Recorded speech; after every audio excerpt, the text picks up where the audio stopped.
everybody? We are live. Uh, Ignore my background. I've got shit everywhere in my basement right now. Stuff going on. Not that I've ever had any background that was worth the shit anyway. But tonight we are doing a special event so we could accommodate for my guest who also does a podcast on Tuesdays. Chris is out tonight. I don't know why. I guess he's pretending to be busy, probably some stupid Cyclone fan production thing. He's probably given money to the We Will Collective in some way, shape, or form tonight. Anyway, so again, we are it's a special night. It's a Wednesday night. Hopefully, some of you are tuning in, and Andrew is our producer tonight. So hopefully he can hang in there and our diatribes won't bore him too much.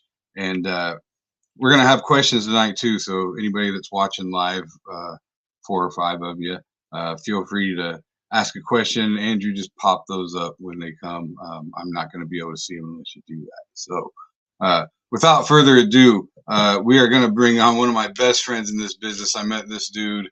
We have got to have been friends for somewhere between 10 and 15 years at this point, maybe even longer. One of my most favorite people in the world. Somehow we just hit it off right away, and we've been pretty good friends ever since that first week we were ever together. So everybody, please welcome my good friend Tony Rock. There he is. There he is. What's up, brother? I'm good. How's everything? Good, man. Doing well. You just got back from the Bahamas? Yes. Charleston and I went for his 4th birthday. We actually went for his 3rd birthday, and he talked about it the entire year. Every time we left the house, he was like, "Are we going to the Bahamas?" So I'm like, "All right, I guess that's the spot." And we went back for his 4th birthday. The wait staff, the hotel staff remembered him. They treated him like a king. It was amazing. I had a great time. 3-year-old spending a year talking about the Bahamas. Did you ever think in a million years that would be your life? No, not at all. And I make sure that I make him aware of the fact that, like, besides the parties and the running around and building sandcastles and all the stuff we do, right, I always take a minute to just sit in the sand with him. I'll take a day and just say, like, whoever's there, my family and friends, hey, just give me an hour with my child. And we go sit in the sand, no toys, and I let him know, hey, me and Grandpa never got to do this. Me and Grandpa never did this his entire life. So I'm going to make sure that we have these moments, as many as we can, for as long as we can. I'm glad. And see, I think I've talked to you about this before, and I'm so jealous in a way that you had your first child this late in life. Like, how much better of a father I would have been. I mean, my son's about to be 22 this month, and where I'm done, I'm done. He's off the payroll. So like, that's all good. But just like, I can tell that you're taking time to smell the roses. You're taking time to appreciate and understand that he's not going to be this small forever. Like, I didn't have that perspective in my 20s. Right. I get it. It's a blessing that I did wait this long, because I would have been just some guy running the street like, oh yeah, I got a son, by the way. He would have been an afterthought. Because it's not even like in a bad parent way, but a lot of times guys are still trying to find themselves. They're trying to get there. They're trying to establish their money and where they're going to live and, their job situation. So you're just still growing in every aspect. So you can't really dedicate yourself to being a parent, a dad, like you really should. I happen to be later on in my years, financially established. My job is what it is at this point. And, I could just really, really spend the time. Plus, based on the losses that I've had in my life, it made me realize that how precious life is. And, the fact that my dad is not around and my dad will never get to see his grandson makes me want to pour into him even more, like all the stuff that his grandpa taught me that I will impart to him. How old were you when you lost your dad? Man, I was 18. Same age my dad was when he lost his. I was a bad kid in high school, so I had to go to summer school every year. Like, I would do a whole year, 9th grade, then the whole summer school. 10th grade, whole summer school. So I didn't graduate until the following year. The first day of school, I had to go to school and get my diploma. And I came home and showed it to my parents, and my mom was unbelievable, like blown away. My dad was like, "Oh, good job," but he was already sick. His health was already deteriorating. So I just remember that, like, damn, like I wasted all that time not being a good student and not listening, and turned around and he was gone. And I just realized, like, okay, that was a horrible way to lose your dad and a space to be in with him. So it was like, going forward, when I have a kid, man, it's gonna be all about that baby. It's gonna be all about that kid. And it was diabetes, right? He was Yes. diabetic. Yeah. So is he type 1, type 2? No, it was complicated. It was diabetes, and then he had a perforated ulcer, and it burst, and the internal bleeding, along with the complications from diabetes, made it one hard to treat the other, and and that was it, man. I was, for 5 years, I was in a depression. I was just floating around for the next 5 years. So my brothers did it, like me and my brother Brian. My brother Brian's birthday was yesterday, and we were talking about like family stories, and I was like, you do remember? I don't remember a lot of these dates. And he's like, oh yeah, that's right, because for 5 years I was just in a funk. So when they tell me stuff, it's like I think I was there, but I couldn't tell you names and dates and all that because I was gone. You can like only really remember how you felt during that time. Yeah, I remember seeing people at a function. Like, what year was that? Oh, that was that year. Okay, I don't remember. Yeah, that's all like one big long year or something. Yes. Yeah. I mean, that's the biggest blow to the gut. I mean, your dad's like your first hero, Yep. Like, I'm fortunate I have both of my dads still. My dad and my stepdad both are still around, which you've partied with my stepdad. I was just telling my little brother about I said, hey, Dad, Dad's probably going to watch tonight because Tony's on. And my brother didn't know that. I was like, Dad whipped a nay-nay. Yes, he did. Yes.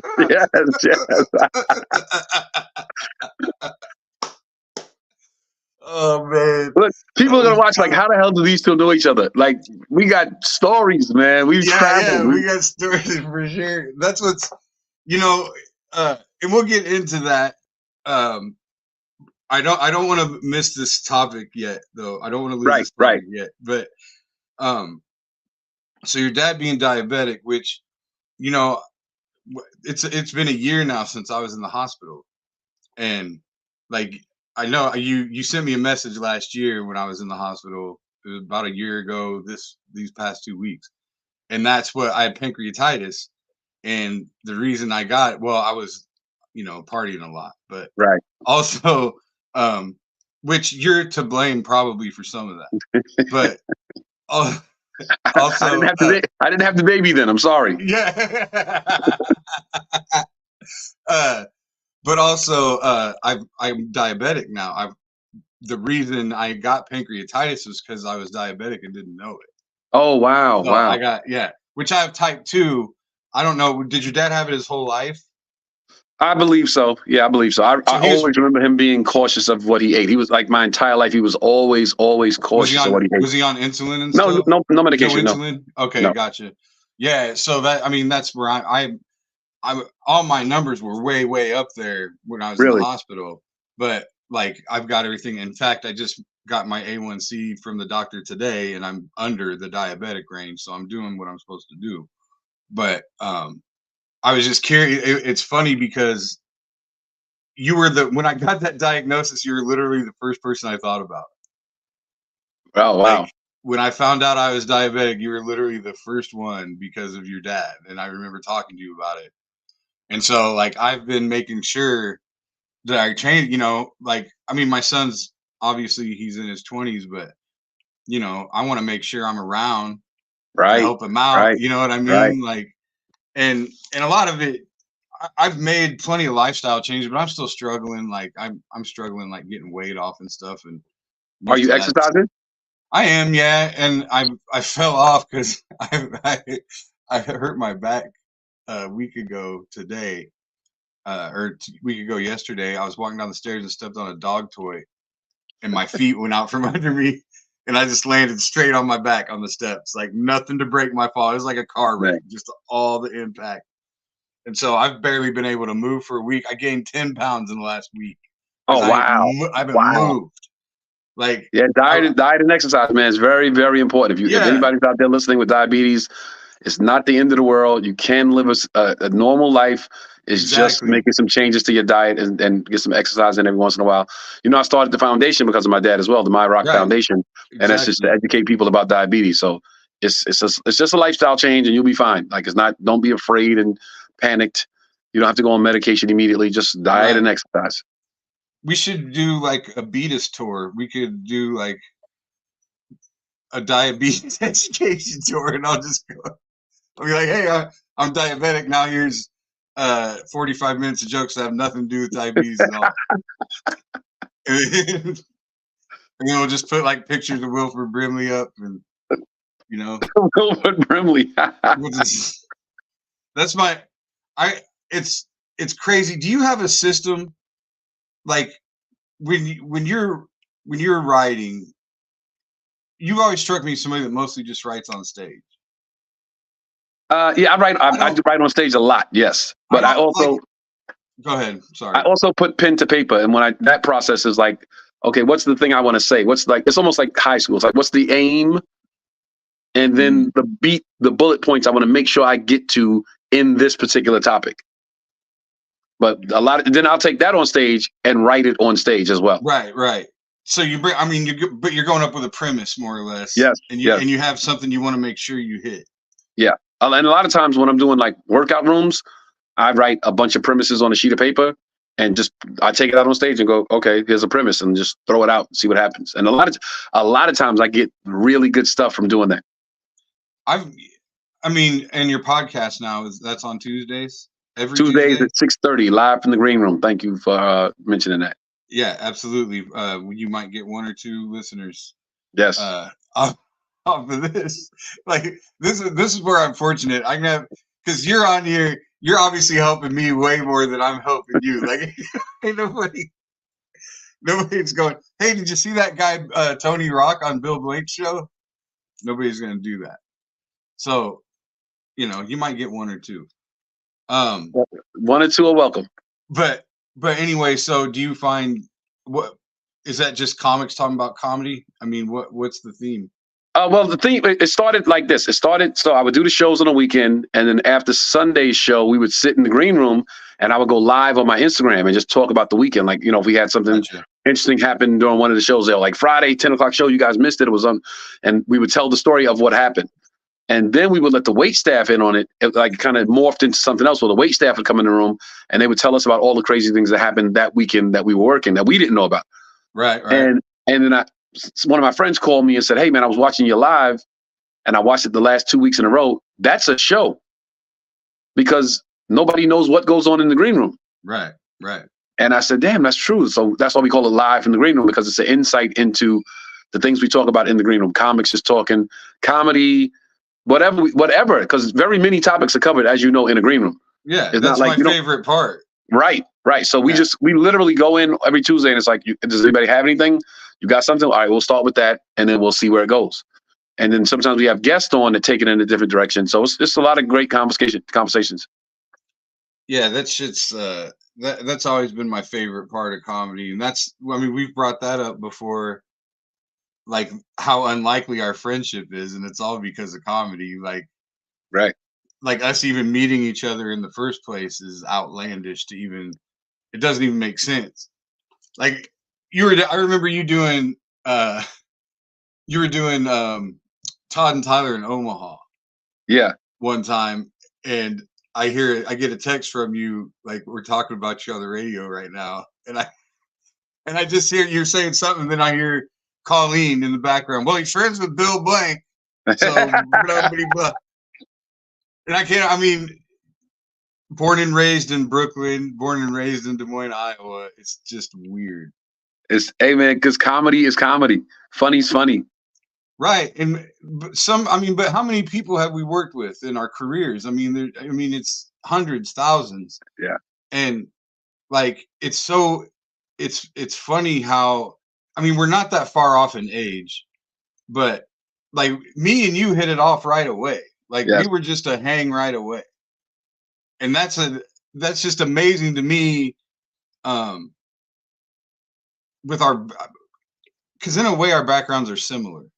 Like we have similar backgrounds. You wouldn't know it to look at us. Yeah, yeah. Like I'm trying to put it into words. Like if you put both of our like families on paper, you would think I was the one that was from Brooklyn. Like really, if you like, I came from a broken family. I got brothers and sisters from different moms and dads. Like I got all I got all that. Your parents stayed together. Everybody was. My parents were together. All my siblings look alike. Yeah, everybody's a rock. Everybody's a rock. Nobody has a different last name. Like you don't have to explain shit. We don't have that one brother that shows up every holiday. Yeah, How often do you guys all get together? What is it? Is it 11? Now because of the babies, because of the baby. Well, the other babies aren't babies anymore. Chris's children are both in college. Mm-hmm. His oldest daughter is in his oldest daughter is in culinary school in Paris, France. Nice. His youngest daughter goes to USC. She's about 10 minutes from me. Right. So they're not babies anymore. And then my brother Andre has 3 boys, and they're all. One graduated college. He's doing real estate in Maryland. The other is in college playing football. And the other, his youngest, kids are so oblivious to things when good things happen. Yeah, so they called me back. I took this test for the post office, and they called me back, and I got the job. And we're like, dude, what are you talking about? Yeah, the post office hired me. I'm like, you could do that for the next 20 years and be good. Yeah. And he's like, oh, yeah, I just call me. I took the test, and they called me. He's like, he might be 20 years old, like maybe 21. I'm like, you do that shit till you 41, retire, full and pension, be good. Like, all that shit that you never. But did you think about that in your 20s? In my 20s, I took the test. I actually took the test for motorman, really? for the subway. Yeah. And I remember taking the test, sitting in the room, like, I don't want to do this shit. Right. I might have taken that shit at like 18, like whatever age you are eligible to take it, whatever that age is. I took it, and I'm in the room looking at people like, I don't want to get this fucking job. But see, your mom was a school teacher, right? Yes. Yeah. And what did your dad do? My dad he drove a truck for the New York Daily News, but my dad would work. He drove a taxi. He would get off work and drive a taxi, or he would get off work and go to another job. He worked 80 hours a week. He worked 2 full-time jobs a week. And the crazy thing is, I never felt like, in my entire childhood, I never felt like I didn't see him. Really? That is amazing. There was never a time I remember like Dad wasn't there for this and that. It was like, wow, how do you pull that off? Because there's how many of you? 11? 8 boys, 2 girls. 10. Yeah. Yeah. I mean, to live in New York with 10 children, you about have to work 7 jobs. How did he only work 2 jobs? And if your mom was a teacher, that's not. I mean, right. And then she stopped. Don't make near enough money. And then she stopped working after like baby number 4 or 5. She's like, I just want to be with my kids. Yeah. Well, so then it was probably better. Right. I mean, right. Absolutely. Cost wise. Absolutely. Because otherwise, I mean, how far apart is Chris the oldest? No, Charles, then Chris, then Andre, then Tony, then Derek, then Brian, then Kenny, then Quan, then Andy, then Jordan. Yeah, and Jordan's the youngest. Yes. Jordan's what, 24 or 5 now? 20. I think Jordan's like 27. 27? Yeah. And Chris is in, so what's that? Almost 20 years apart, right? Yeah. So from oldest to youngest, I mean, I suppose she could have made Chris watch people. Oh, no, that's what he says. He says when you have that many kids, you raise the first couple and then they raise everybody else. Yeah. Did you feel it all like that? I mean, you're not far enough away really from. You probably feel like. No, I was close. I was close enough to get the life lessons, and not get the. The talking down to. Yeah. You know what I mean? So a lot of times, it's so funny. A lot of times when we talk, a lot. This happens so much, Blanky. When Chris and I are talking, and I'll say, "Yeah, man, I remember you said that before. You said that sometimes in life people gotta." And he's like, when did I say that? I'm like, I don't know. I was like 15, 16. He's like, damn, you remember that? I'm like, yeah. And then a week later we'll be talking. I'm like, you're the guy that said, I remember one time I said, you're the guy that said, expect a girl to treat you like shit. I've always expected a woman to treat you like shit. You're happy if you're wrong. You're happy if you're right. And I was like, I told it back to him, and he's like, "Oh shit, you remember that?" I'm like, "Yeah, I fucking live by that shit." Did he make that up, or did he hear it somewhere? I don't know. Because that sounds like a very Chris thing to say anyway. He also said years before I heard it in a movie, years before I heard it in A Bronx Tale, he was the one that said, somebody owes you money, they don't pay you back, good. It costs you that much money to get them out of your life. Yes. When I saw it in Bronx Tale, maybe 10 years later, and I was like, oh shit, Chrissy said that. Like, I thought they stole it from him. Yeah. That, I can't remember if you and I talked about that or not, because I remember giving a guy $20 one night at a bar that's just fall down drunk dude, and I applied that logic to it. Yeah. And then I was drunk enough that I realized when I left I was never going to see that fucking guy again anyway. Exactly. And I should have just never gave him the $20. Yeah, he gives a lot of the stuff I just say back to him, and he's just like, "Oh, I didn't know you remembered that." He said whenever people, because once I started making money, it was people are gonna come, family's gonna come, and friends are gonna come, and it's gonna change everything. Women are gonna be different, and he's like, always remember that the amount of money that people are asking for, they don't really need that much money. They just figure if I have to, come to him with my tail between my legs, so to speak, I might as well get a little more. Might as well get a little more. If I'm going to ask for 500, might as well ask for 2,500, So I've always applied that as well. Whenever somebody had a sob story and wanted X amount of dollars, I would give them less. Give them what he would always say, give them what you can afford to not get back. Yeah, and that's always a great philosophy when giving money. Like, you need 1,000, I'll give you 200. Hey, you still got 200, and I'm not worried about it. So 1,000, I'd be fucking looking for you. So you think like 200 is probably my limit then?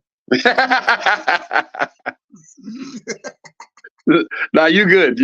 Yeah. So at what point did you feel like, do you feel like getting to the point where you are financially stable and doing comedy, what is that? Do you think that has helped your mental health? Do you think money has helped your mental health, or are there other things?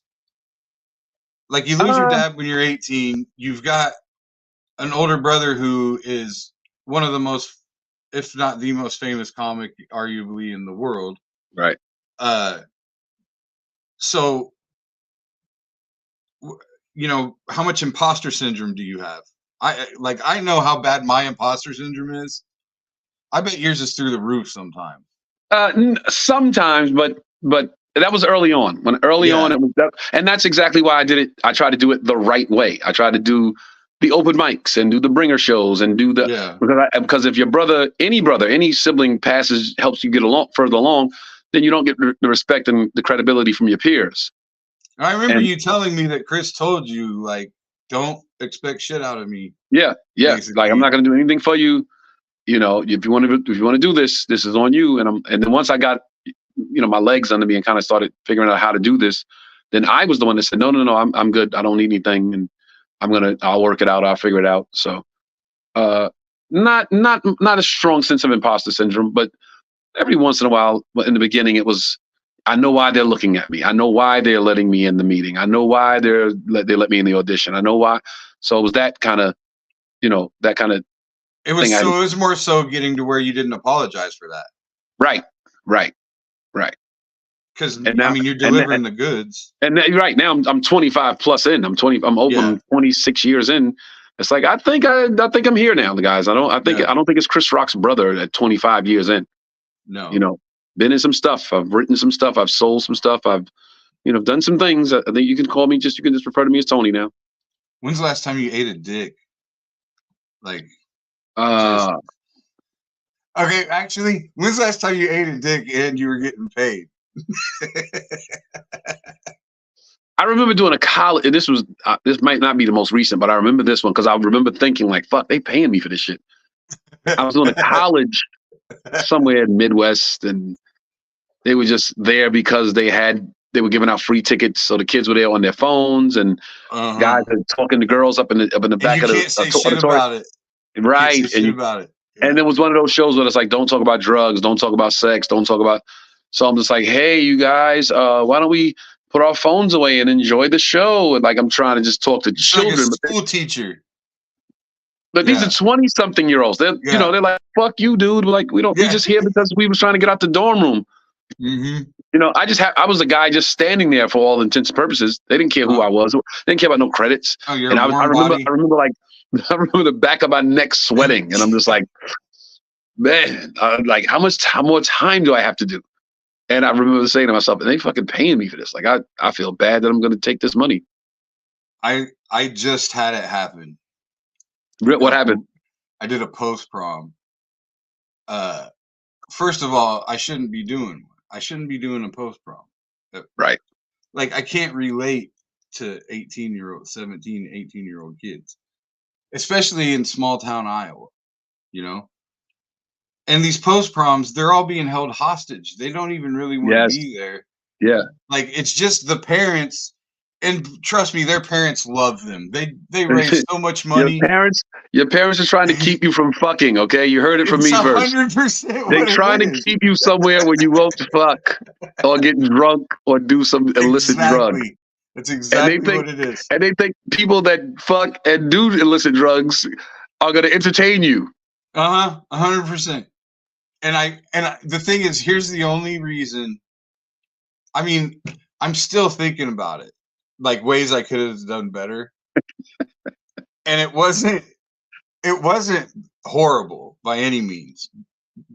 But it was horrible for me. Right. Like, and I tried to tell them, this is my solace, is like, I said, you don't want a comic. You want a magician or a hypnotist. Like, you don't want a regular comic. Right. You don't. And they think, so I threw them a big number, thinking that would price me out of it. And they said yes. Yeah. So it's like, okay, now I got to do it. And what they don't understand is they think they're paying that much money because I'm that good. And it's going to be that good of a show for these kids. They don't understand they're paying me that money because this is going to suck. And this is how much you're going to have to pay me to go through it. And so, there was a lady when I first got, you got to pay me that much to subject myself to this. 100%. Right.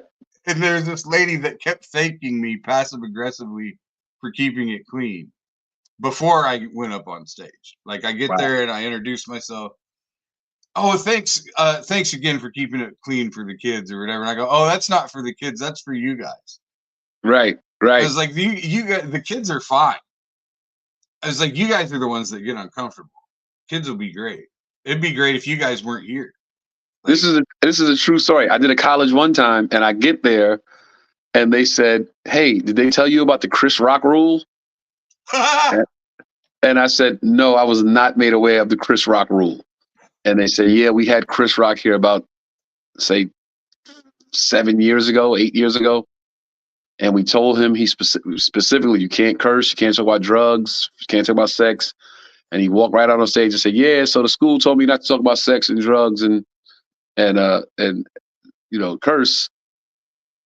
I figure, you guys are graduating. Fuck that shit. Let's have a good time. And auditorium just goes bananas. Yeah. And then he did a regular show. And and they were great, had a great time, and somebody back there tapping their foot. Like, we told you not. And they said it was a Chris Rock rule. And I'm like, well, maybe I might just break that rule tonight. Did they not know they were talking to his brother? Like, not at all? It was a long time ago. I don't remember. It's so fucking funny. They thought your name was just Tony. And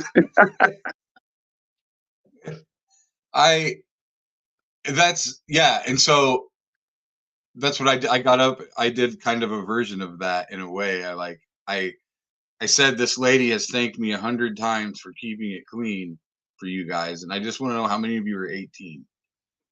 And a bunch of them raised their hands. Yeah. I was like, so here's the deal. You guys can go overseas and get shot in the face. But I say the F word in front of you, something bad might happen. Yeah. And they love that. And there's no it's like that. It's just like that cafeteria show at a college. There's no momentum to be had. There's no rhythm. Yeah. Half of them are on their phones. If they leave the place, they don't get any of the prizes. Yeah. And then, and when they leave, somebody has to call their parents and tell them that they left. So they can't get away with shit. They're hostages for the night. It's 1:30 in the morning. They're fucking miserable. God bless them. God bless all you kids that sit through that. Yeah. So year after year after year. I stole their fucking money. I mean, I tried to tell them. As you should. I mean, what am I supposed? Colleges have that. Colleges have that surplus. They just pay. Yeah, but this was a high school. This was like a bunch of parents in a small town in Iowa that had bake sales and shit to raise enough money to put all this together.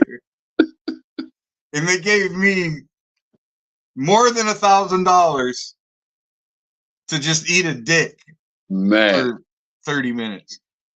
And I even talked them into letting me only do 30. I knew how bad it was going to be. As soon as I walked in, you better be funny. I'm tired. Oh, well, we're fucked. Like, just right away. They don't know what we go through sometimes. Oh, my God. And have you ever had that where you're standing there and you're like, do you want to be me right now? Would you want to be me right now? You wonder how I get paid? This is the life.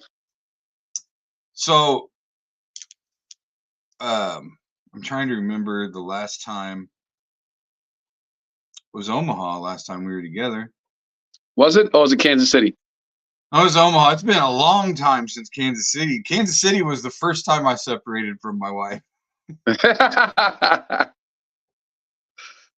And now we're full on divorced. But wait, wasn't it? If I'm not mistaken, one time we were together and you were separated from your wife, and then one time we met up again somewhere on the road, and you guys were back together or trying to work it out or something like that. Yeah, we were back together the second time. Yeah. Or no, it was we separated, and we were together in Kansas City. We separated, then we did Orlando, right, that same year, and that was like around Christmas. That was like the week after Christmas or the week leading up to Christmas, and like it was getting better. Like, oh really? Okay. I want to say by February we were back together, and then we separated again. And we're back together for like 7 years, and then obviously 2 years. Oh, ago. Wow, 7 years. Yeah. We almost made it 10 total. Man. Then it was. What do you think that is? Like now, I don't want to take over your show, but what do you think that is? Like to break up and get back together, and break up and get back together. Just being unhealthy, probably. Like, well, originally, like, like when we were together in Kansas City, that was like 2 days after I broke that dude's nose. Don't you remember? I remember that. Yeah. I remember that. Yes. Yeah. Because I almost didn't get to the gig. I thought I was going to end up in jail. Yeah. But I got lucky. But, yeah, I don't know. Well, come to find out, she's just mostly just a sick person. She's basically a sociopath. Like, so it was just comfortability. Like you knew what it was. Yeah, it was maybe some codependency, maybe. Like, yeah. And she's a person that her pattern was always have another relationship ready to go. She treats it like it's a job. Uh-huh. You know what I'm saying? That's funny. I actually started writing a bit the other day about how people don't even know how to be in a relationship. No, nobody knows how to be single. A guy will just go, she's pretty. Like I want to be with her. Like, but what does that mean? What do you really mean by that? Like, well, you know what it entails? How do you decide? I mean, yeah, listen, I'm the questions that my life questions now are questions that I'm trying to figure out as well. Yeah. So I'm not asking. You've never been married. I've been married twice. No, it's not like I know the answer and I'm just like asking people like, so why is it you doing this? I'm asking because I don't know either. Well, the thing is, nobody wants to be alone the rest of their life, right? Nobody wants to die alone. Right. Well, it's really not like acceptable to be with anybody for that long every day unless you're fucking them. Like the rest of your life has to be a payoff for this much time. Yeah, like me and you could live together forever and die forever, but we can't fuck each other. Like if we could fuck each other, how great would life be? If me and I mean, you got more money, I'll be the bottom at first, but you're gonna have to let me. You're gonna have to let me earn my way. Like there's got to be, we got to elevate each other. You know, that's going to be the part of the whole podcast that they clip and goes viral. It won't be like, hey, diabetes, adjust your diet and exercise. You'll be fine. It's going to be, they're going to cut all that shit out. If we could just, I mean, that's why a straight up out gay dude, they're the happiest people in the world. Like a gay dude who's totally out, has all the support from his family and friends and stuff. Like, they're the happiest people on earth. There's something to be said for that. And that's how I know it's not a choice. Because if it was a choice, I would be gay as fuck.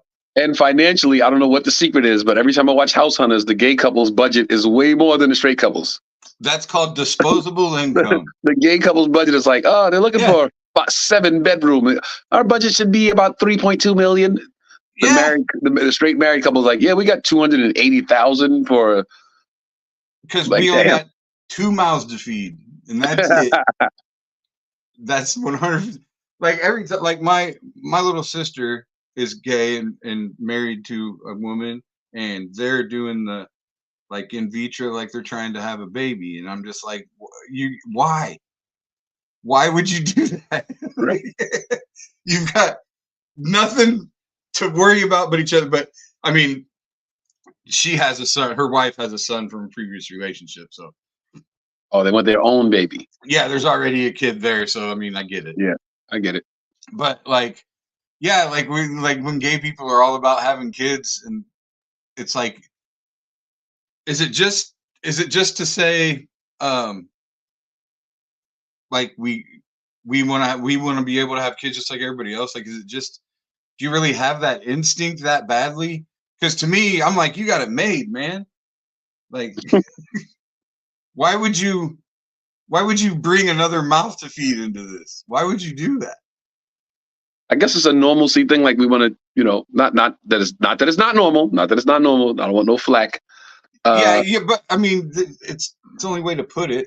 Yeah, but you say one word and it's 100%. Floodgates.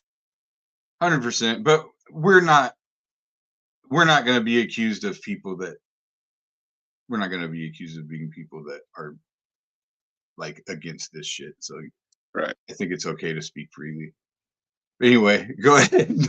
Normalcy. Yeah, I mean, everybody wants to feel like whatever they're doing is normal. Exactly. And to me, I feel like that's maybe our problem. Maybe that's where we're at with like cancel culture and yada yada yada.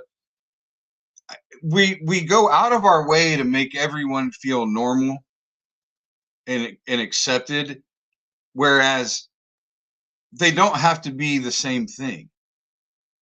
Like, first of all, what is normal? Who decides what normal is anyway? Right. And then when it comes to acceptance, why can't you accept that it's not normal? Like, the word acceptance is what we're all talking about. Like, why can't you look at something and just say that it's weird, but it's okay that it's weird, and celebrate the weirdness? Or it's just weird to me. Yeah, why do we? I'm not saying it's wrong or right, but the way it's like a million different variables. The way I was raised, what I was taught, what I believe, that right there is kind of difficult for me to grasp. Not saying I don't and I won't, and I'm against it. It's just weird to me. Yeah, and it's not. It doesn't even mean that I'm indoctrinated. It just, it's just like this thing right here. Like, there's a reason that it's funny when monkeys put clothes on. Because they're not supposed to wear clothes. Right. So, like, anything outlandish that happens in the world, like, why is it not okay?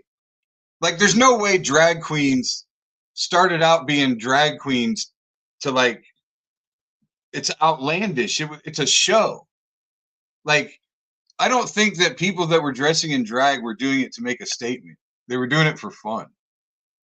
Yeah, originally, wasn't it just like a after hours show type thing they were doing?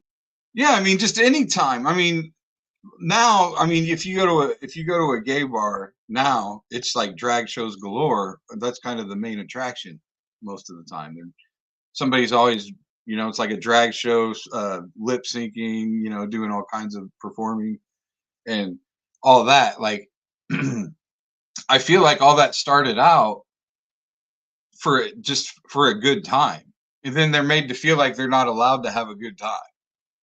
Like you're not allowed to do whatever it is that you do, no matter whether it's hurting people or not.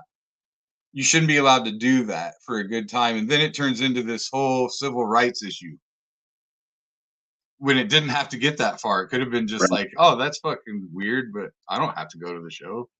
Just don't go. Right. Like, why can't you leave it at that? I Why do we agree. have to make everything normal? Why? I agree. You know, when's the Change last the channel. time? What did they say? Change the channel, right? Yeah, When's the last I time what? mean, well, like a strip club, for example. There's always people talking, you know, wanting strip clubs out of their neighborhoods, or you know, there's always a thing where there's a strip club too close to a Oh yeah, neighborhood. Blah, blah. it brings a certain element to the neighborhood. Yeah, and it's like, well, you don't have to go. And you don't own the neighborhood. And what's the element? What does that mean? Like the guy next door to you might be into that shit. So is he the element that you Is just he don't not know part about? of the neighborhood? Right, right. Yeah, 100%. And that's why I mean I love having I live in a very diverse neighborhood. In fact, I'm one of only 2 white people on my block, which is amazing in Des Moines, Iowa. If you don't live here, like nobody thinks that's Yeah, even a you wouldn't possibility. think that in Des Moines, Iowa. Yeah, and I think that's pretty much why we hit it off, just because growing up, like I just grew up going to all inner city schools and everything. So, you know, to me, obviously, it's not like there wasn't a culture shock when I went to New York, because there was, Right, but it wasn't as severe as people would think. right, right. Like the school I went to, it was still at the time that I went there, it was still predominantly white, like as far as numbers goes, but we were the most diverse school in the city. Well, now even it's the most diverse, like it's probably 75% minorities now. Oh wow. And now when the white kids go to college, they are experiencing culture shock because everybody's white. Like the white kids that are graduating from my high school, they'll go to the University of Iowa, and it's a culture shock for them because almost everybody's white. Man, this shit is white. Yeah, can you fucking believe that? And I say that all the time. Like, I find myself saying that's white people shit way too often for someone that is white. I say it all the fucking time. Where when's the last time you were at a strip club? It's been a minute. It's been some time. I you know, when you got a baby, man, you just don't have that money to throw away so freely anymore. Yeah, just fucking. Yeah, it's like diaper. Like that's like bottle, formula, bottle. Oh, and he's on the potty train. Oh no, he's trained. He's potty trained. Yeah, He's he's probably trained. potty trained now. Yeah. Yeah. We will get up in the middle of that. I gotta pee. Just walk to the bathroom. Like, all right, bet. I He's love like it. an old dude with diabetes. Just get up and go to the bathroom 5 times a night. Andrew said for sure I'm gonna have Chris clip that. I don't know. Oh, he was gonna play the having Chris. I don't know what he's talking about. I think he was. What are you doing? What are you doing? What's going on? I think he was gonna play something. I don't know. What is that? Can you hear me? Yeah. I don't know. What are you No, doing, because Andrew? it said chat. It said 1 on the chat, and I pressed it. Yeah, I don't know what it's from. No, because when you said the thing about I said that's gonna be the part they clip and play. That's gonna go viral. Oh, I got it. Oh yeah, for sure. Okay, now I got it. Yeah. For sure. I got it. Okay, I'm sorry, Andrew. We probably do need to take a break though before I forget. So let's hear from our sponsor real quick, Revelton Distilling, and we'll come back with Tony Rock. Are you ready? Why take the best corn in the world and make it into fuel when you could make it into whiskey? That's the question that launched Revelton, Iowa's most visible and fastest growing distillery. Owners Rob and Christy Taylor embrace the grain-to-glass philosophy, sourcing ingredients locally and overseeing on-premises production and bottling at their facility in Osceola. One sip, and you'll agree that Revelton's handcrafted whiskeys, gins, and vodkas are the best you've ever tasted. And with the launch of their rye whiskey, made with 100% Iowa-grown rye and corn, and their new bourbon coming soon, there's more Revelton to love than ever. Iowa's own Revelton Distillery. ReveltonDistillery.com. Where'd you put my hat, silly Billy? Oh, there he is. We're back. You good? Are we wandering? Oh, there he is. What's up, man? I'm eating. What do you say? I'm eating? I'm eating. He said, I'm eating. Yeah, he's already like his dad. I don't want to sign your autograph right now. I'll sign it after I'm done eating. It's already getting there. That's one of the things I talk about with you all the time was going to the after parties. Yes. I remember one we went to where they had I remember you being pissed off because they had your name on the flyer, like trying to get people to come, and then they wanted to give us a big ass bill at the end, like motherfucker. Yeah. That shit was comedy. Because we saw that same girl, we kept seeing that same chick all week that looked like Patrick Ewing, remember? Which?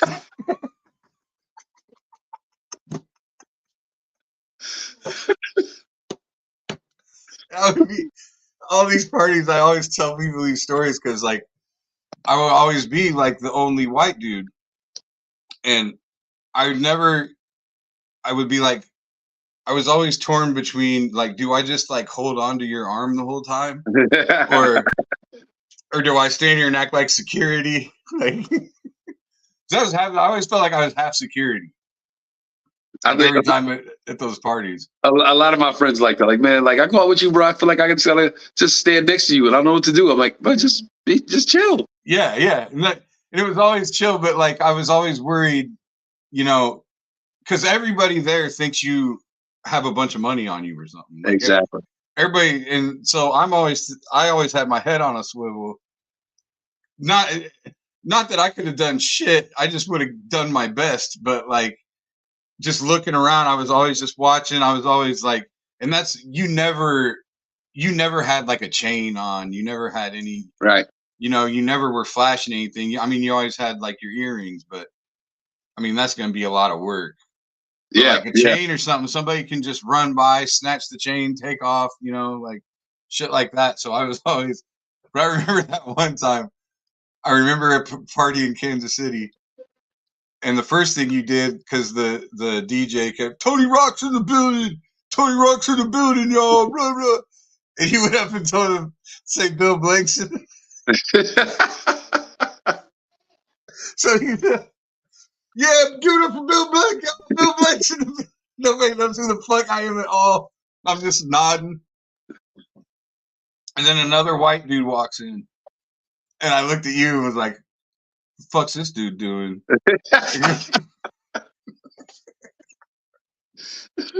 He's on your turf. Like, this dude came in here. I'm the fucking white dude. What are you doing here? Like, but he came in there wearing fucking FUBU and shit. I think he had like shades on indoors. Yeah, he was trying really hard. FUBU sweatsuit and something like that. I'm like, nah, bro. Yeah, that was like tech. There had something to do with Tech Nine. Wherever we were, I remember. Oh, I remember that. Yeah. It was his birthday, I think. It was like a Tech Nine birthday party or something like that. Yeah. Damn, I remember that. Yeah. But that dude's like, I don't think I've ever even heard a Tech Nine song. People around here talking about him all the time. He came. Were you there when he came to the Improv the time I was there? I don't think I think he might have been there and I didn't know it. Because I just remember we went to his birthday party after the show. Okay, it was basically over. I did the Improv one year in Kansas City, and he was at the show. He was in the room, and they brought him to the green room to say hi after the show. Oh, got you. Yeah, no, I wasn't there then. He was like, "Man, you're super talented, bro." And I'm like, "Oh shit, this is Tech Nine, like the most famous unknown rapper in the world." For real, like, and he's like in with metal dudes and stuff. Yeah, like, he's big. He's big too. He's like friends with Slipknot, I guess, and like they do all kinds of nutty ass shit. Your brother Jordan was here not too long ago. I didn't get a chance to go. I wanted to go Oh, out yeah? and see him, but I didn't get a chance to. Yeah, he was in We at did. the small club, Teehees. Oh, that's right. Yeah. in Des Moines. What's the other club called? Teehees. Teenies. Yeah. Yeah, Teehees. We did a yeah. show. We did a show together Monday night. We did the Netflix is a Joke festival is going on this week. Yeah, that's like a big deal now. Like that's probably replacing Just for Laughs, don't you think? It absolutely. The way the city looks right now, it was like everywhere you go, comics All everywhere, comedy. Yeah. shows every night, every venue. It's amazing, man. Just to see everybody running around and everybody. Oh making yeah, movies. when I'm watching it, nothing makes me feel more inadequate than looking at the fucking crowds. Yeah, you Seeing should come all out these- next year. All these dudes I know. Well, I mean, what do? You just go hang out? Like, are people out? There's comics that just come out and hang out. Like most of them are doing shows, aren't they? No, it's like JFL. Some comics just come to JFL and hang out because it's what's going on. But if you're coming out, I mean, I'll make sure I put a show together and put you on it. Yeah. Well, maybe that's what we'll do then, for sure. Remember, I was gonna do the Apollo. We were talking about that. Yes. You scared me out. You talked me out of it. You were trying to talk me out of it, but you talked me out of it. I feel like you were, maybe. Were you trying to talk me out of No. it? I would love to see you fucking crush the Apollo. I remember you being like, it's not a comedy audience though. You got, I was like, I thought I would be okay. I thought I'd be all right.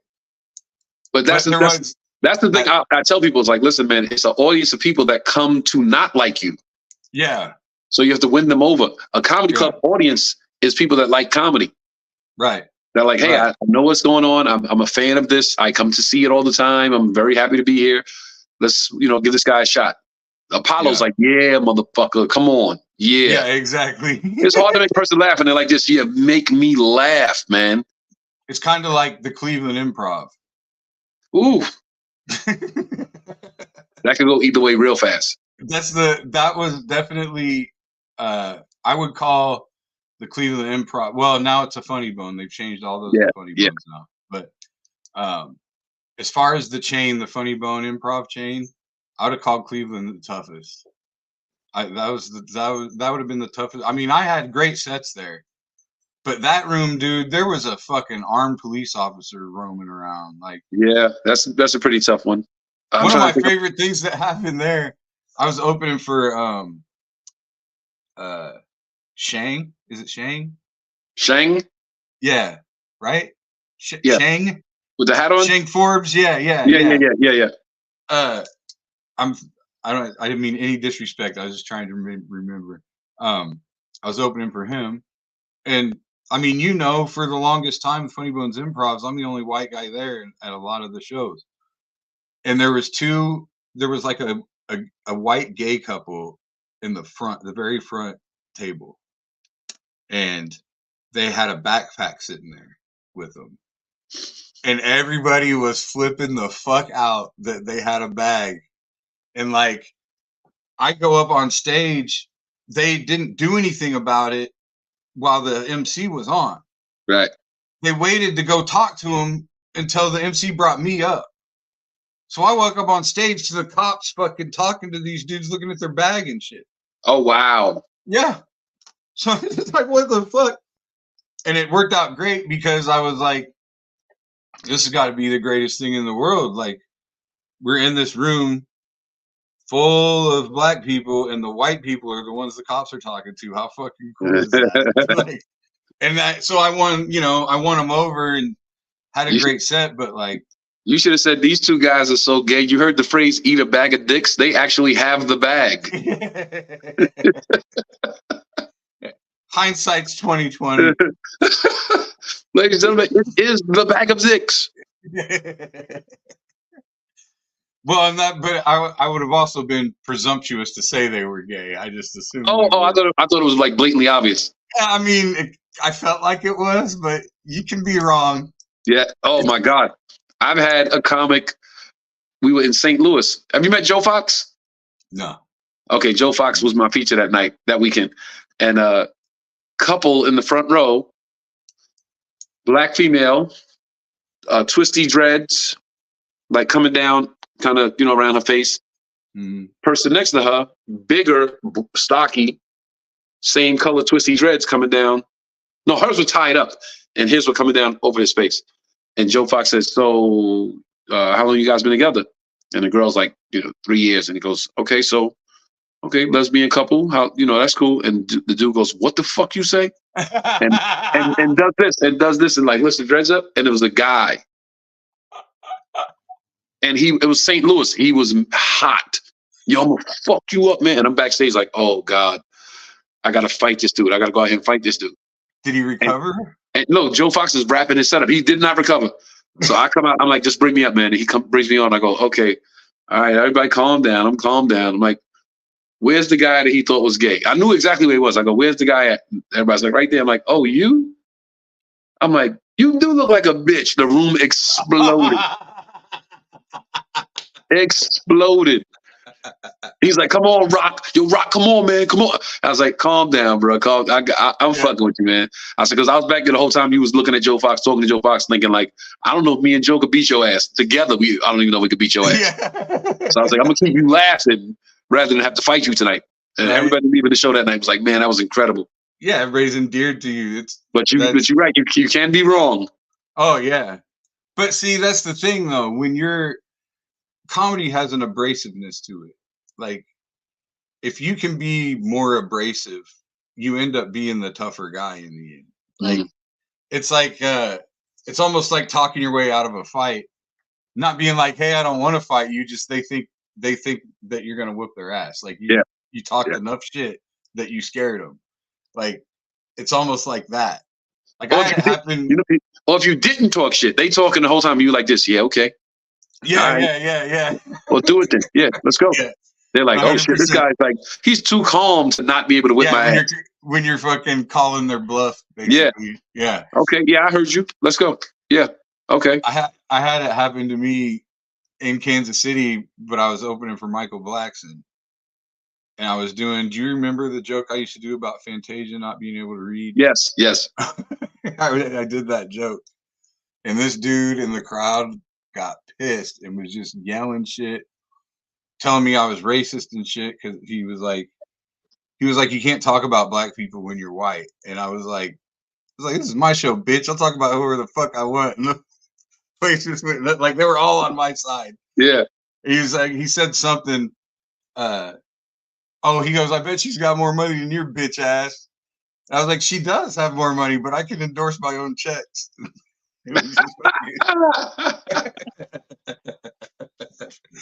then that dude got kicked out, and he was just like, and his girl stayed.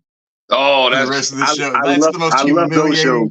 Yeah. I love those shows when the guy starts to argue and his girl's laughing, and it's like, bro, now you got to drive home with her, and she's happy, and you could be pissed off. Oh my God! And he's like, and that's what he said. He goes, I didn't pay to see that. She's like, no, you paid to see Michael Blackson. Now you're not.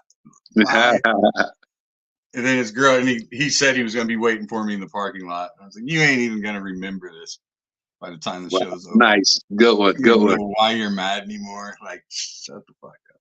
Good one. But it's like, man, I mean, how many rooms have you been in that weren't clubs that shit like that happened? And like, you literally got to, like, you're actually afraid some shit's going to pop off. Oh yeah, yeah. Like I think that's unfortunately, that's a rite of passage when you start out, because you just want to be on stage. You know that getting a mic in your hand is like the most important thing. So if I got to go to this restaurant or this Mexican restaurant or this hookah spot to do comedy, I will. And they aren't people. Again, they aren't people that are like, we're fans of comedy. We come to see this. They're just like, we here, and this happens to be going on. So we don't have to really respect it and give it the same courtesy that you would in a comedy club. And there's no security. And security's like, I don't give a fuck. Security's like, hey man, I'm here till 7. I don't give a fuck. If there is any. Oh, they're like, I don't know this fucking guy. Like, we know famous comedians. We don't know this guy. So like in LA, it's probably double bad. Yeah, it's everybody has a comedy night somewhere in LA. Yeah. At what point do you think that's detrimental? Like, it's detrimental, yes. Like, but I mean, at what point all those open mics are good for cutting your teeth. Like, I found, like, right now, the indie room that your brother just did. Yeah. Like, they do an open mic every week, a couple of different ones. And it's almost always mostly comics in the crowd, and like I think I've done 3 or 4 of them, and 3 out of the 4 I just ate a dick the whole 5, You know 10 what's minutes I was up you know there. what's detrimental about them in Los Angeles is that the comics that can't get up and aren't regulars at comedy clubs, they frequent those rooms. Right. So they're technically getting stage time, but you're not Right. a regular at a comedy club. You're not passed, and then that turns into, yeah, I don't fucking do these rooms. I don't do the Laugh Factory. They don't fuck with my, like, bruh, you're not doing yourself a service by not Yeah. trying your hardest to get in there. That's where your life changes 100%. in there. But like, where in your career do you, at what point do you think, like I said, I've done like 3 or 4 of these open mics, and it's not them. They're not the reason that I don't do well. I don't do well on purpose. Like, I'm up there basically to eat it. Like, I mean, I don't set out for that, but I know that's where we're at. I'm just going up there with Mhm. ideas and seeing what happens. But I'm also not getting a good gauge of anything. Right. Like, in rooms like that, you can't just go up with a premise because there's no freedom. Yeah, Like, there's no trust. Nobody trusts you. right.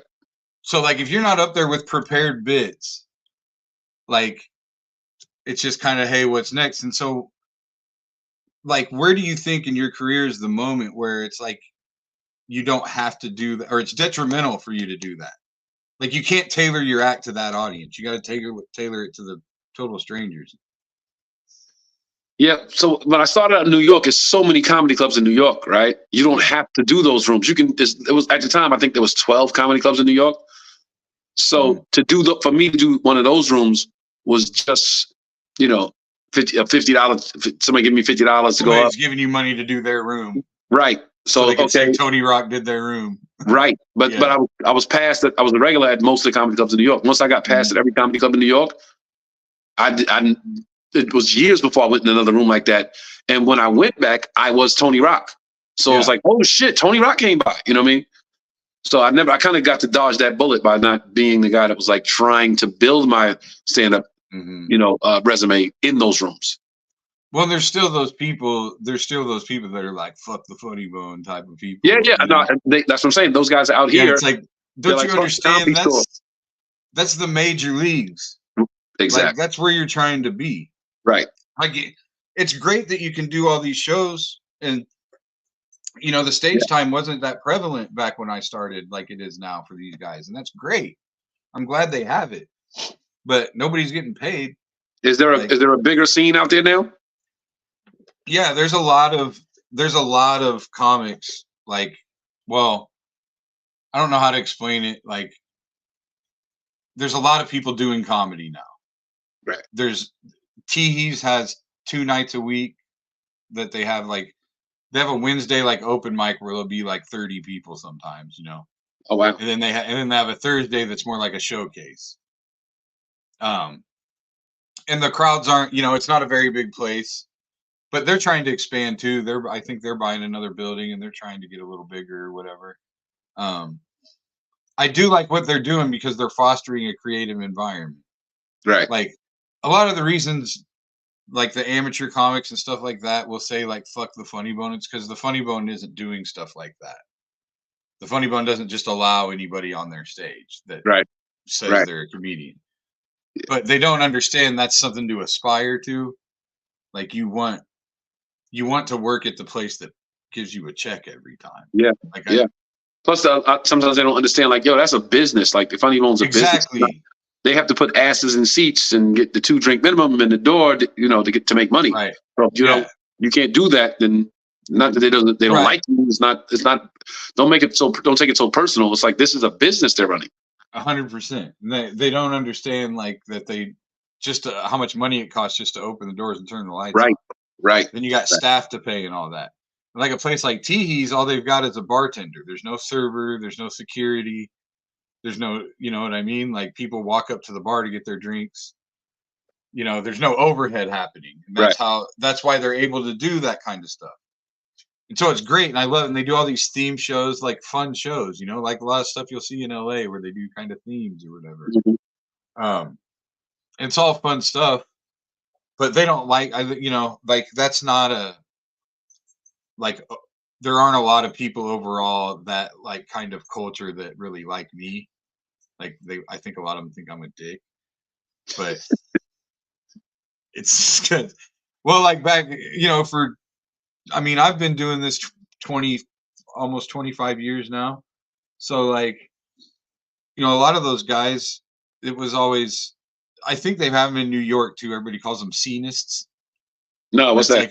Like, everybody's about the scene. Oh yeah. The scene, like all those guys that were all about the scene. Well, it's because they weren't going to make the sacrifices. They weren't going to go on the road. They just want to make a cool poster and get a bunch of people in Des Moines to go to their show that they do every once in a while. They're not right. Like they don't know what it's like to have to eat off of this. And so I used to, when they would badmouth the Funny Bone and shit like that, and I'd snap on. They make their Facebook page, Des Moines comedy scene, but they don't treat me like I'm a part of it, right? It's like, well, yeah, those of us that did this for a living, that's who you should be holding up. Like, nobody has to kiss my ass. I don't want anybody to kiss my ass or anything like that. But like, you guys, when you disrespect the one club that can give you a check, like that's how I paid my child support for fucking 15 years, was that club. Like, your fucking Java Joe's comedy night ain't doing that. Like, why am I a dick? Because I'm not going to your open mic all the time. And if I do go, I might do a set and then leave, and then I'm a dick because I didn't watch people. Like, I didn't stay to be a part of the audience or whatever. It's like, you can't win, man. You gotta do you. You gotta do your thing. Just it's that imposter syndrome. It's always there. I always feel like a fraud. It's hard. Nah, you down. You're solidified, man. Where you're a hashtag Tony Rock approved. I put that on social media sometimes. Yeah, I remember that. That's in my I think it's on my website. I just redid everything. Which I need to talk to you about, because you just did a special. That yes. You financed it yourself, right? Yes. How arduous was that process? Man, listen, so couldn't get the deal, thought I would hold out for the deal and the deal would materialize, and it didn't. And I'm talking like this is over the course of years. Okay. So I've had managers come and go, and their whole bargaining shit was, I can get the special done. So I would go with, work with this guy, years in, no special, work with this guy, and years in, no special. And there's two comics out here that I spoke to, and they were like, you got to just do it yourself, man. Like, you got to you have the material, bro. You got the goods, you can do this. And people need to see you more, like in other places that haven't seen you. I know you got repeat business on the road. Your shows are sold out. And people are like, hey, this is my 5th time seeing you, my 4th time seeing you. But where are the new people? And that's how you reach them with the special. So I took all the, like, damn near all the money out of my bank account. I circled a date on the calendar. I said, this is the date. Sticking to it, not moving off of it. Let's go. Sam Tripoli. You know Sam Tripoli? I do. Sam Tripoli, good friend of mine. We did Montreal together. We was in the same graduating class with the same new faces class. Trip has some partners that he works with. Like, hey, they would love to partner with you and help you make this thing happen. So hired them, got the venue, just redesigned the stage. They let me redesign the stage, put new lights in. We did everything, A to Z. 2 sold out shows, shot the special, edited it. Let management see it. They loved it. Let agency see it. They loved it. They said, my agent said he was going to shop it, but JFL had just started. I'm going to take it to JFL, see what happens. No deal. Nobody wanted it. Nobody bid. Nobody jumped out the window for it. Okay. Went the other route, streaming platforms. Submitted it. They accepted it. It's on 6 or 7 streaming platforms. 6 or 7 streaming platforms accepted. And then I get the call, hey, they want to buy it now. But it's already out there. No. So now I'm okay, we got to go back and make sure it doesn't go up, because they got to, And we do that. We go back and forth with that contract. And the special should be everywhere very shortly. Then, in the meantime, while I'm doing all of this, I've learned so much about the process since the first special. I'm like, hey, let's do another one. So we shot a half hour. I was on the road in Raleigh, and I like the Raleigh Club because they have that LED screen behind you, so you can put whatever you want behind you. So I'm like, here's my logo. I want it on the screen when I come out. I want the music. This is what I want. Hired a camera crew. We shot a half hour in Raleigh, so that'll be up. I'm going to hold that for a little bit until this first one drops, and then drop that maybe like a month right after. Just when the heat is going from the first one, damn, he dropped another one, and all of them, both of them, 100% my money. Nice. So you gambled on yourself from the jump. It's not like it's not the first time. Right. know? Yeah. But this is a mental health podcast. Like, how does that fuck with you? Like, you emptied your bank account. This is the thing. When my management called me and said, there's potential for a deal here, and then my agent's on the phone, we all on a conference call, and I'm like, I got to think about it. And he tells me the number, and I'm like, I still got to think about it. And they thought I was going to be like, hell yeah, let's just do it because of the number they were talking. And I'm like, I'll call you guys later. Like, do you need something answered by today or tomorrow? No, as soon as we can would be, we appreciate it. Well, I got to think about it. I hang up the phone, and then my manager calls me like, what's going on? Like, where are you? And I said, bro, and this is mental health right here. This is definitely in that space that we're talking about right now. So I go, hey, man, I just need a second to just process all of this because I fucking begged everybody on that fucking phone call for help with the special, and nobody fucking helped. Nobody. I did this shit myself, and now there's a deal to be made, and you guys are like, hey, this is a great opportunity. Well, where the fuck was the great opportunity before I had to do all of this? Mm-hmm. And I said, yo, and I'm not mad. Why am I paying you? I said, I'm not mad at you guys. I'm kind of disappointed that it had to get to this point. But one, yes, why am I paying you this? But I said, to be honest with you guys got to let me come down off of my anger before I can really make a real thoughtful decision on this. Because I'm sitting here right now like, what the fuck? I did all this work and nobody helped me. And now they're like, hey, great idea. Great. We got a phone call. We got a deal. We? Yeah. What's this we shit? So I had to literally sit like for 2 days. I called my sister. I called a couple of the comedy friends. It was like, I'm going to tell you what my headspace is. And then you guys tell me. And they're like, listen, man, this is an opportunity for the special to get seen. The ultimate goal is for everybody to see it. Regardless of if you recoup the money you spent on it or not, you're going to get a little bit of money back. If you're going to get what you spent on it, even better. But it's going to be seen. You ever see the movie Bugsy? Is that Warren Beatty? Warren Beatty, Annette Bening. Yeah. I don't remember it enough. But okay, one of my absolute favorite movies of all time. Nice. I'm a watch. And he's trying. He plays Benny Siegel trying to get the flamingo built. Okay. And he invests so much money, and he takes so much money from mob bosses, and takes money from people, and he sells shares that aren't there anymore. And Meyer Lansky says to him, "Hey, Benny, you're going to end up with nothing on this deal. At the end of the day, you're going to end up with nothing. You owe everybody. You can't pay. You can't possibly pay all this money back. You're going to end up with nothing on this deal." And he turns and looks at him dead in the eyes and goes, "But the flamingo will be built. That's not nothing." Right. And I'm like, that shit hit me every time I see that. I'm like, that's the fuck I'm talking about. Like but the flamingo will be built. And that's not nothing. If I get nothing on the back end, the thing that I built will live forever. I love that you said that because, and when we get off air, I want to talk to you about it. But that's where I'm at. Like, I have a project, and wait, can we put a pin in that right there and take a Revelton break so I can pee? Yeah, well, actually, bring up the sponsor. Yeah, just we can run it one more time, let him pee, but we're gonna wrap it up soon anyway. Okay, bet. But yeah, go ahead. Throw another commercial on, Andrew. Why not? Why take the best corn in the world and make it into fuel when you could make it into whiskey? That's the question that launched Revelton, Iowa's most visible and fastest growing distillery. Owners Rob and Christy Taylor embrace the grain-to-glass philosophy, sourcing ingredients locally and overseeing on-premises production and bottling at their facility in Osceola. one sip, and you'll agree that Revelton's handcrafted whiskeys, gins, and vodkas are the best you've ever tasted. And with the launch of their rye whiskey, made with 100% Iowa-grown rye and corn, and their new bourbon coming soon, there's more Revelton to love than ever. Iowa's own Revelton Distillery. ReveltonDistillery.com.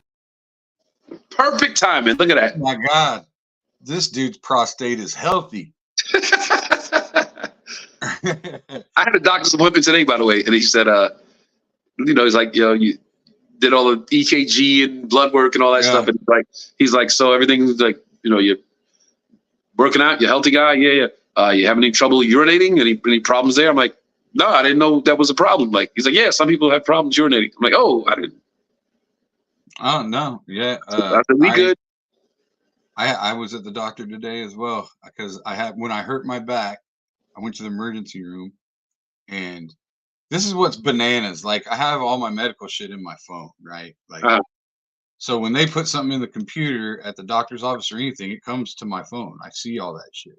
Nice. So I got to the emergency room, and within an hour, they got me back and got X-rays and everything because I would have sworn I broke a vertebrae. I broke something when this happened. Like, I was nauseous. The pain was so bad. I couldn't move. So they got me X-rayed really quickly. Well, then the X-ray results come to my phone while I'm in the waiting room, and it says no breaks or fractures in the X-ray. So now I'm just waiting on the doctor. I already know no breaks. 6 hours go by, still haven't seen the doctor. Oh shit! So I just left. I was like, they're just gonna tell me to leave anyway. Like, nothing's broken. They're not gonna like do an MRI all of a sudden. I'm not shitting myself. 6 hours? What did they? No explanation? They were just that busy. Like, basically, once they X-rayed me and saw no breaks or anything, I wasn't high on the priority list. Right. Yeah. As people are coming in with real trauma, like ambulances and stuff like that, that's what's filling the place up. I did learn something, though, which may come in handy as my health deteriorates in my older age. If you fucking make some noise, they will take care of you. If you are in the waiting room, this chick comes, oh my God, this bitch comes in on the ambulance, brings her in, and she's laid out, and she had nothing on but fucking, she had like a Mike Tyson towel, except it was like a blanket. Yeah. It's like a whole blanket with a hole in the middle and nothing under it, and some like Adidas pants, right? And they're getting her, you're getting her off the stretcher. She's just every time they try to move her, me and my dad are watching, and they're bringing her over to a chair to try to sit her in a chair, and she just falls out like a toddler throwing a fit, like her arms up, like you're holding the toddler's hand and they go dead weight, and so you're just like trying to lift them up by their hand. Like, this bitch is fucking whole fucking titty out, just right here, like not giving a fuck. Just they finally take her back. She's gone for 4 hours. Wow. And then, I shit you not, I'm in a wheelchair. I was there so long my phone was going dead. They had these charger stations like across the way. So I wheel my phone over there to charge it. She comes walking out like nothing is wrong. Just goes and sits in a chair. I don't know what she was waiting for, but she was perfectly fine. I go wheeling by, and she goes, "You got some nice legs." I was like, "What?" I just wanted to fucking punch her. I was like, "Bitch, I've been sitting here for 5 fucking hours." All I had to do was scream and yell. I've been sitting here so long, my nice legs don't work. Yeah, they didn't either. It was fucking horrible. But yeah, so I went to the doctor today, and my A1C is under 5.8, under 6, so that's great. And like, yeah, they said my blood pressure was beautiful. He's like, "Oh, check your everything, blood pressure. Oh, it's beautiful." I'm like, "Okay, good." Yeah, I don't know, man. You're always gonna look like you're 25. I'm fairly certain, because I don't think I look at I was looking at a picture of us together in like 2013. Yeah, that's 11 years ago in Orlando. It's 2013. Damn, man. Like I have no gray. I'm all skinny. Of course, at that time I was separated from the wife and going through all that shit, so I wasn't eating. And I was like, but it's just weird. And see, you look the exact same. I look old as fuck now. Now I got some grays in here. Yeah, you get. But are you doing any of the diet? Are you gonna diet? Would you diet? I don't know. I don't. This is what I think about every once in a while. Like, cause I really enjoyed having that black goatee. So I'm like, maybe I could just put a little something on it. And but if it looks fake, then I don't know. Yeah, that's what's hard because you got to get it long enough. But then I see like, like guys on TV, like black actors on TV. I'm like, how the fuck did they do that? Like I know that guy's older than me. How did he do that? Like, what's the thing you're using? Yeah, I don't know, but I've thought about it too. Like, so if you ever see it, everybody watching, if you ever see the black goatee, just shut up. You know what happened. Have it fucking dripping. Looks like shoe polish. Just the Rudy Giuliani just coming down like. Man, all right. Well, we should probably wrap this up. We try to keep it at an hour. We're at an hour 20. Oh, okay.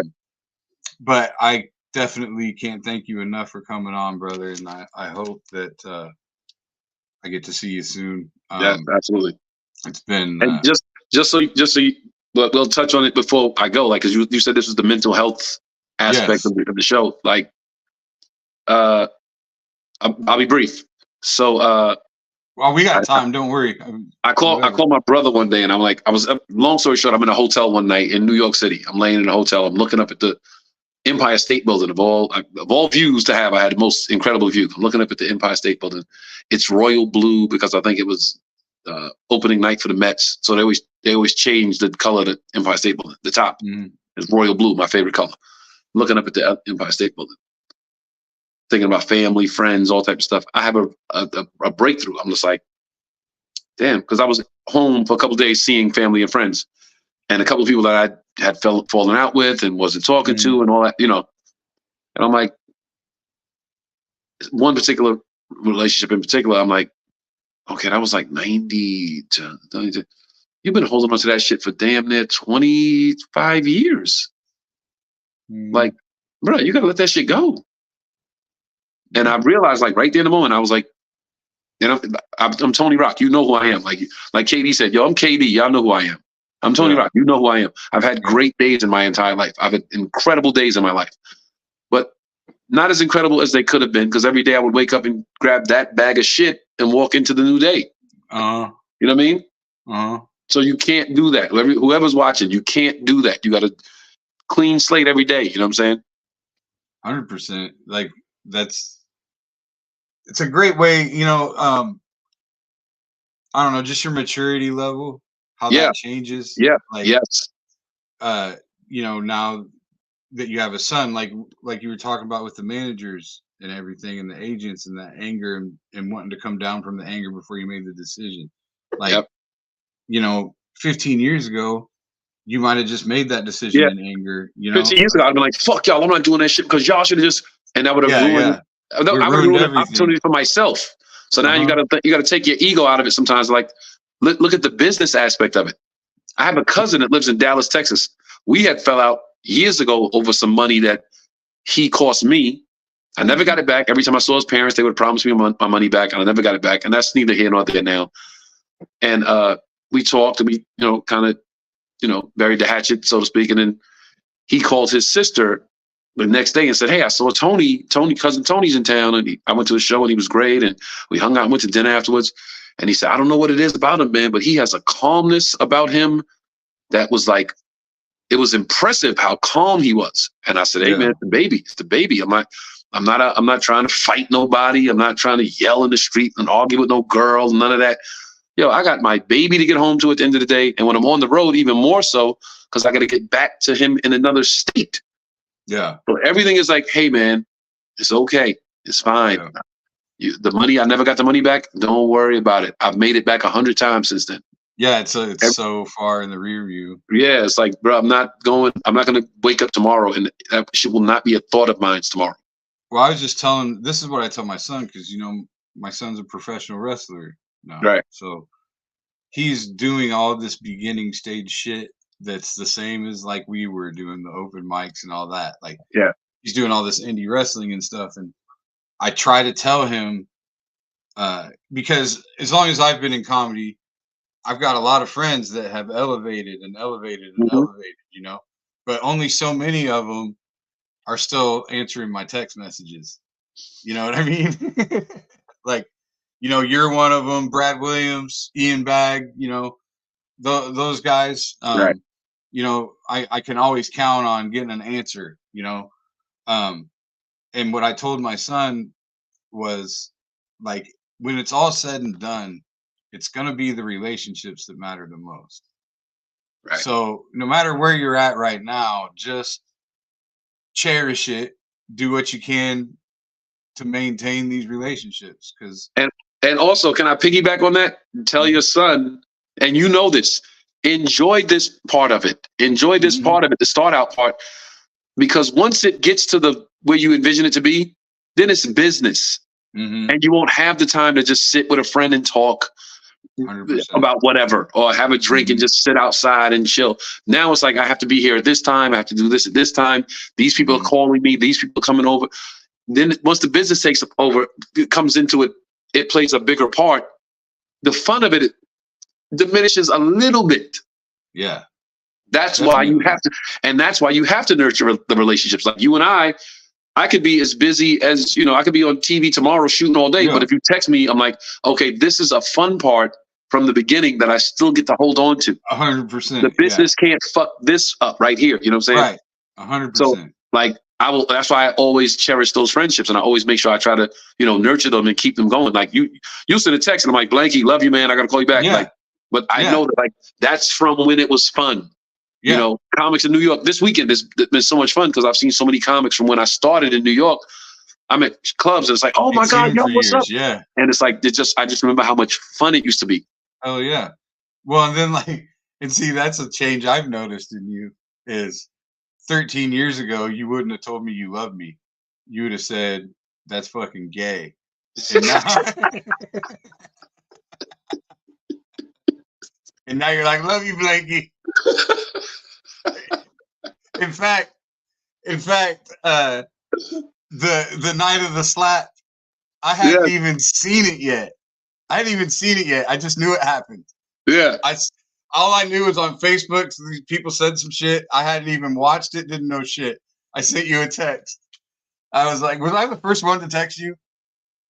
Probably not. That's like, I mean, I don't remember. it wasn't exactly instantaneous, but like, I just remember I texted you. It was like, I'll get on the next plane. You want to handle business? Yeah, I remember that. Yes, yes, yes. Because I fucking hated Will Smith before that. I didn't give a fuck. Man, oh man, that was a wild fucking night in the Rock household. I bet it was. But, I mean, was everybody just on the phone? Was there like a group chat with all 10 No, siblings? so I don't watch the Oscars every year. I Yeah, don't watch, me neither. Yeah. I'm out doing stuff. I'm running around like, oh shit, that's Yeah. tonight. I don't know. So I think the whole world saw it before me. I saw it maybe 35, 40 minutes after it happened. People were Yeah. texting me. My phone's going crazy. And you know, when your phone's going crazy, somebody's shot, somebody's in jail, somebody Yeah, just passed. Yeah. So I'm like, damn, I don't even want to answer the phone. And then Jordan calls, and I'm like, okay, I got to answer the phone for my baby brother Yeah. because he needs me. Yeah. And I answer the phone. I'm like, what's up? And he's like, was that shit real? I'm like, what the fuck are you talking about? He's like, you didn't see that shit? And he sends me the link. So the whole Yeah. world's talking about it already. I'm in the house just eating Cheez-Its. Like, wait, what happened? Yeah. And then Wow. once I saw it, I was like, okay. And then maybe 20, 30 minutes later, you text me. Yeah. I would have too. I didn't give a fuck. Like, I'll just make a name for myself for slapping Will Smith. My dude would probably kill me. I don't even know how tall is he? 6'2"? Pretty tall. And see, that's what Like pissed my, me bro- off like, about it. like my brother said, he's significantly bigger. He played Yeah. Muhammad Ali, and I played a crackhead in New Jack City. Yeah, 100%. And see, that's why I did see your brother at his face. Like, everybody said he was a bitch. They just called him a bitch. And that's 100% how I felt. I can't stand.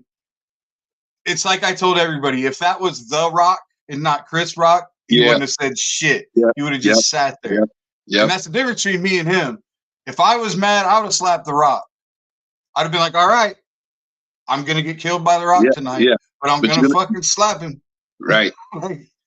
And that's what would have happened. I would have been like, okay, Will Smith's going to whip my ass tonight, but I'm getting one lick in. No, we would have got some. We would have got some punches in. Don't you worry about that. For sure. That's what I love about what like Chappelle said about it. He was like, my problem was he got to enjoy the rest of his night. Yeah, I so love that line. I love that line. Yeah, I don't know what I would have did, but I know what he. I don't know what I would have did, but I know what he would have done. Yeah, exactly. And that's what I was always thinking, and it was funny because we've all heard stories about people coming up on the stage. Mm-hmm. You know? Mm-hmm. I've had somebody come close, but not quite, because I don't look like that dude. Like, I at least look like I'm going to put up some resistance. Yeah. Like, usually somebody's not. But the thing about the Oscars, like, I saw his initial reaction. He cupped his fist. Like, as soon as he got slapped, he came up kind of like, and you could see in his body language that, oh, I can't do that right now. Like, I totally saw it. Like, I saw his fist clench, and I saw his arm move. Like, he was ready. He was about to defend himself, and then realized he couldn't. Because our parents have always taught us you don't fight in front of white people. True words have never been spoken. That fucking hurt. That hurt my back. Oh, fuck. So, never fight in front of white people, and the most dangerous man on the basketball court is the wide open white boy. Wide open white boy. Danger. That's probably the text I send you the most. Yes. Wide open white boy text. Yes. Yo, this whole women's basketball season, I thought about you. I thought about you a lot because I watched a lot of Iowa games, and I'm like, I know Blanky somewhere just so happy right now. I watched the whole tournament. I watched games. I'm like, I know my man Blanky is like just like hell yeah right now. Well, and I remember you texted me when Iowa beat Michigan, when Michigan was undefeated, and Iowa beat them by a field goal. I was in Toledo watching the game with a bunch of Michigan fans. I was at the Toledo Funny Bone, out in the bar with people with Michigan gear on. And so I'm yelling for Iowa the whole time. And I remember you sent me a text just like, somebody's happy. As soon as they hit that field goal, you're going to text me. But yeah, I was. And I found myself, oh, man, God, I need to stop. Here's a great thing about, like, if you want to talk about mental health. I've been fighting with people about Caitlin Clark for like 2 months. Like, I saw you and I think it was Daniel Dugal going back and forth on Facebook. Oh, so Daniel. I wanted to jump in so bad, but I have made it my business to just not go back and forth with people. When I read your initial statement, and I'll go, "Oh, he doesn't know what he's talking about." So I'm not going to go back and forth with a person that doesn't know what they're talking about. And see, I've stopped. He's like doing something like, I swear to God, almost every day. Yeah, there's some you said something like, I'm happy about what this does for basketball. And he's like, oh, because she white. I'm like, I'm not even getting in there. Yeah, well, it was, and that was it was more like I was basically trying to say, like, most of the haters that I've seen, that's been the theme. Right. It's she's only getting this because she's white. And it's like, dude, her stats are so fucking bananas. Like, she is so far above everyone else statistically. Like, when they show the little dot metrics or whatever, like, she's up here in like the corner, and the closest thing to her is like down here somewhere. Yeah, it's like, dude, this is just complete and total bananas. And so I'm like, I will have so much more respect for you if you will just tell me you're mad that she's white. Just come out and say you're mad that she's white, because that is literally everything I see. And it always gets prefaced with, I love her game, but it's like, dude, it doesn't make you less of a hater because you preface it with something else. Like, and that's why I read those and I go, you know what? No, not falling that rabbit hole. No. Yeah. Well, the good thing though, and see with Daniel and most of you, a lot of my friends, I can have those conversations because everybody knows where my heart is. Right. Where it's hard is when it gets out there to people you don't know. And that's one thing I learned in comedy very well, very early, when it came to when I started doing a lot of shows with you and a lot of those, there's that little niche where they want white guys to open at black shows all the time. Mhm. I don't know where that came from. I know you never wanted it on purpose, but like there's guys like Ari Spears always wanted a white guy. Cheryl Underwood would ask for a white guy. And that's how I got to where they knew I could do it, was I opened for Cheryl Underwood. That was the first thing. But what I learned about it was none of these people know me. Right. They don't know. Like, I made the mistake at one point very early because I grew up watching Def Comedy Jam. And I was like, I want to be the white guy on a Def Comedy Jam show so bad. Like, and I was like, I'll kill it. Like, I know everybody will love me and blah, blah, blah. Well, I made the mistake of acting like I was around my high school friends or something that all know me. Well, when these people don't know me, I can't take liberties that I can take with my friends. So, like, I can't say something like CPT out of nowhere. Yeah. You know what I mean? But I can say it in a way that they know that I didn't learn that term from white people. Like shit like that. But I made the mistake at the beginning of trying to do like acknowledge that I was white. Yeah. Like, oh, you ain't ever seen a white boy before, just dumb shit. And of course, fucking like I just ate a dick. And then I was like, oh, it's just like real life. Everybody just wants me to be me. And exactly. I was just like, funny's funny, man. Funny's funny. Just they're gonna. And I remember the first time opening for Cheryl Underwood and all the staff. It was at the Kansas City Improv, and I knew everybody by then. And I'd been there a bunch of times, and they were asking me if I was nervous and if I was worried. And I just remember saying, like, all I got's the jokes I wrote. It's too late. There you go. There you go. I was like, fuck them if they don't like me. I go, but mark my words. Walk around the room, and if I'm doing well, I promise you're gonna hear at least 3 or 4 times, this dude don't give a fuck. And I'm like, that's a compliment. That's a great analogy for life right there in very many ways. Like, all I have are the jokes I wrote. Yep. That's a good way to look at life. Like, you know what I'm saying? You can put that in very many different scenarios, and it resonates just the same. All I got is life is the jokes I wrote. Yeah, it really is. Yeah, you can that should be a motto for it's like it's like basically like I am who I am. Like, I am what I am. I brought what I brought. That I got the jokes I wrote. Yeah. I fights till the finish because I eats my spinach. All right, brother. Thank you so much again. And I'm gonna do you have time when we sign off? Can I give you a quick call? Yeah, sure. Well, give me a minute. I gotta go. Baby just went to bed, so I gotta go make sure I put him in. Yeah, go do all that. I'll text you. I'll text you when we get off, and like, yo, just call me. Perfect.